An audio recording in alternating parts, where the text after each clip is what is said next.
Hi everyone.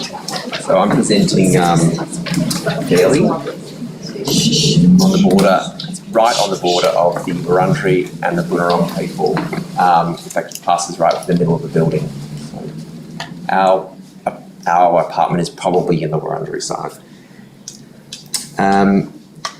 This apartment interior can be found in one of the most celebrated apartment buildings in Melbourne, which is Fairlie, which is by the venerable modernists Yuncken Freeman Bothers, Griffiths and Simpson. These photographs are by Wolfgang Sievers. So the hyper-refined Regency flavour of the late modernist building sets the tone for a thorough reimagining of what was a much altered apartment interior. The building envelope includes a north and east elevation, as well as a truly spectacular western elevation perched above Guilfoyle's Volcano in the Melbourne Royal Botanic Gardens. The deep vista includes the full length of the gardens, the Tower of Government House rising from the canopy, the MCG visible to the north, and the dramatic cliff-like panorama of the CBD as a distant glittering backdrop. These existing interiors are bland and generic and fail to give any sense of the elegance of the building, distinctly lacking in domestic warmth or quality.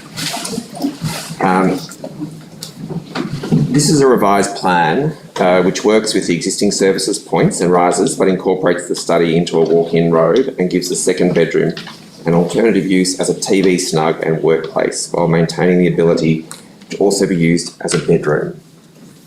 Our first move is spatial, an attempt to break down the studied plan and introduce enfilades which would reveal the triple aspect of the floor plate, but also acknowledge the way an apartment can be inhabited as a variegated progression through a continuous space. Linear views have driven the design, with curated aspects both through and across the apartment, and an emphasis on considered vignettes on closed vistas and long views into the distance, and furniture and objects placed to amplify the depth of field. Entry is an intense experience, a threshold to induce a change of state through a sensory stimulation. We referenced Whistler's famous Peacock Room, where art objects and saturated complex colour impose an emotional response. At Fairlie, this experience is achieved with turquoise upholstered walls, mirrors, a wall-to-wall silk oriental carpet, and exquisite touch points such as a bronze door handle or a gently undulating wall sconce. The largest impact comes from the 4-panel Christian Thompson piece, which takes up nearly the entire wall opposite the front doors. Moving beyond this space, the domestic environment settles into an altogether softer theme. Initial discussions ranged wide with an interesting and interested client. Some of the outcomes of these discussions were around the specifics of domestic habitation, requirements informed and honed through previous architectural commissions. Enfilade planning opens up the interior and delimits the horizontal space, a progression which is enlivened through intense but purposefully muted colour and texture at the entry and in the snug.